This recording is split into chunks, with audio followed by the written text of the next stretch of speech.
You've talked about seven wars. We've already had six, so are you saying that there is another war in the planning? Yes, I am saying just that. If you want to talk about the wars, the first one was the War of Independence, in which the Templar lodges played the major part. The second one was the French Revolution, which was dominated by Templar lodges. The third one was the American Civil War, which was dominated by Templar lodges. The fourth one was World War One, along with the Russian Revolution. That leaves one war left. Now, Red Masonry and its various structures played the significant part in both the Russian Revolution and in World War Two. This leaves us with thoughts about Armageddon Masonry, which is very real, and therefore in the Book of Revelation you have seven wars, and so they have planned to bring about their wars in seven phases. I've said that they plan roughly 120 years ahead of acting. So what I can tell you is that if you go back to 1881, you will then find a significant pool of activity preparing for war in the Middle East. What you then do is add the 120 years to 1881 and you end up with 2001, and for reasons that I've gone into later on with September the 11th.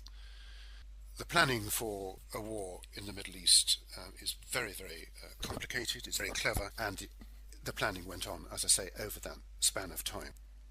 What I would point to is how very dangerous this undercover, underhand bankers arrangement is. People have gone to sleep and they have forgotten perhaps that we are safe simply because of eternal vigilance. So, how does the European Union fit in with all this? Well, the European Union was planned in secret in Canada in 1942.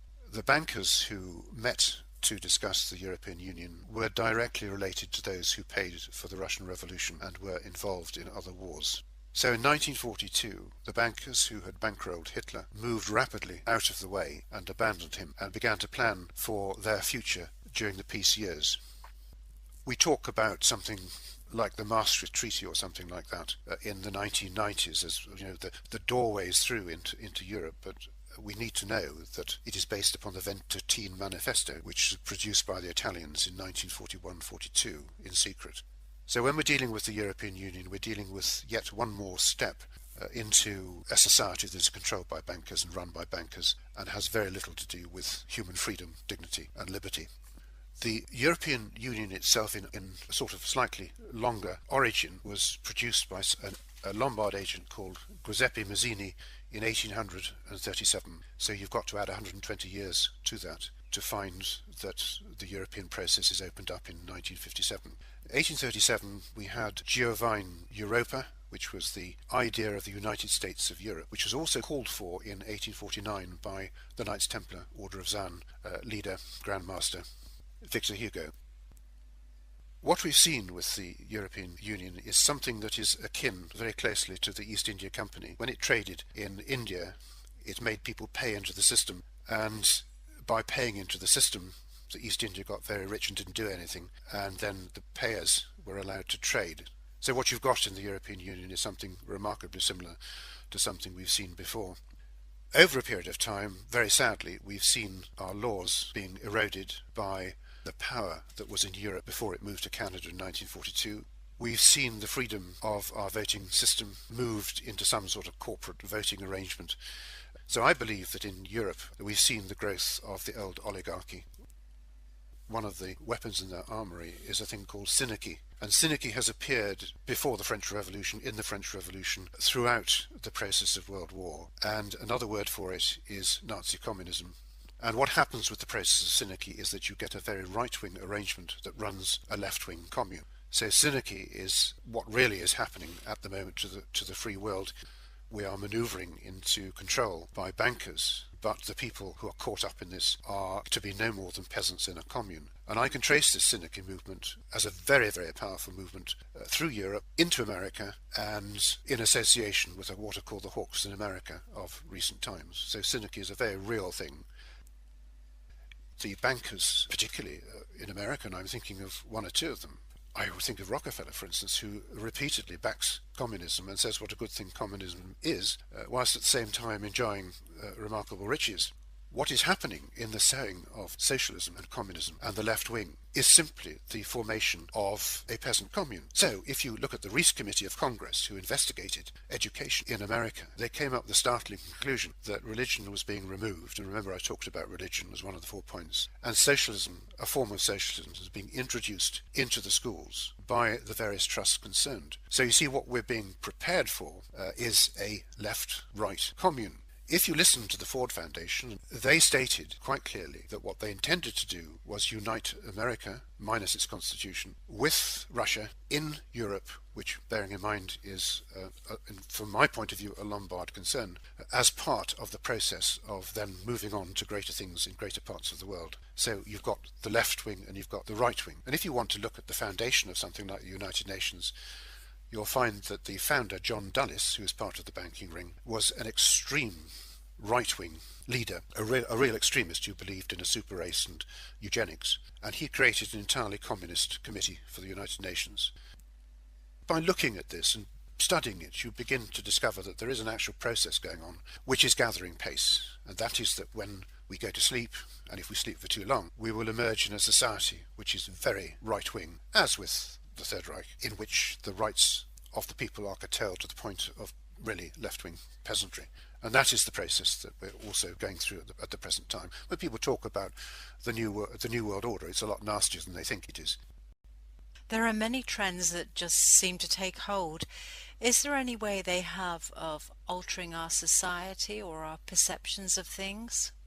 Well, yes, indeed. And I think I should say that the first point is the Council of Foreign Relations, which is really the round table which came out of the Treaty of Versailles, tends to recruit the top echelon of leadership in the United States of America.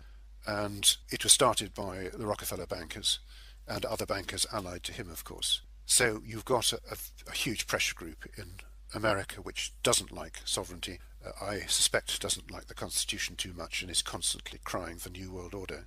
You've also got an offshoot of that which is called the Bilderberg Group, which is founded by exactly the same people, the same bankers. And that is pushing out policies for the European dimension, the European Union, and is a link to round-table trading of one sort and another. And that in turn has also produced the Trilateral Commission, which again is Rockefeller's Brzezinski, and the Trilateral Commission has been extremely active in the Middle East in a variety of ways, for instance removing the Shah of Iran and so on and so forth.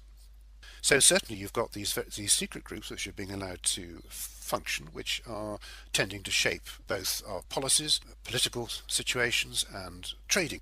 Then there's another whole section that does affect us. We talk first of all about functionalism. Functionalism takes a nation, let us say Britain, and divides it into 4. So instead of having a powerful Westminster government, it will have something running Scotland, Ireland, England and Wales. Functionalism starts to break up the pattern of a nation and substitutes regions. Some of these regions are quite big and some of them are quite small. So there is functionalism. Its main centre is Bellagio in Italy, and that was given by a banker or banker's widow to the Rockefellers. We've got the Green Movement, which was plugged very powerfully by the BBC, much to my annoyance. The Green Movement, in fact, is a hoax created by the Club of Rome, which is another branch of what we're talking about. It is supported from Holland by Bilderberg members, and it has evaded the issue of ice ages and all the things that have profoundly altered our climate since the beginning of time, and has tried to suggest that CO2 create temperature changes. The Green Movement, in design, is to prevent, or an attempt to prevent, the development of America economically and of Britain economically, to take the raw materials and resources from Africa by dumbing down their development and insisting on green policies, and it is in support of their investments in China and in India, where lots of black smoke follows the money trail. I've written at length on the Green Movement simply to show that it is an absolute hoax. The propaganda from the bankers is such that you would think the Green Movement has, this is man-made global warming we're really talking about, has a huge following. In fact, it doesn't. The vast majority of scientists have already said that it is a fraud and a deliberate one. And there we've had a period of history where we've actually been encouraged to abandon Britain's industrial revolution and Britain's movement of manufacture into an era where there'll be no oil. So basically we're being seriously affected by the green movement in a way that we don't even think is happening. But the people have lost the idea of fighting for industry, getting our industries going, getting industrial revolution going, and then providing the schools and the hospitals that we really want to see. So that's the green movement is very sinister, but I can tell you that it comes from the Club of Rome. Then there's the Frankfurt movement, which began in 1942 roughly, but began to bite very hard in 1945. What this movement does is to separate, or try to separate, children from their parents, the attitude of children from parental obedience to disobedience.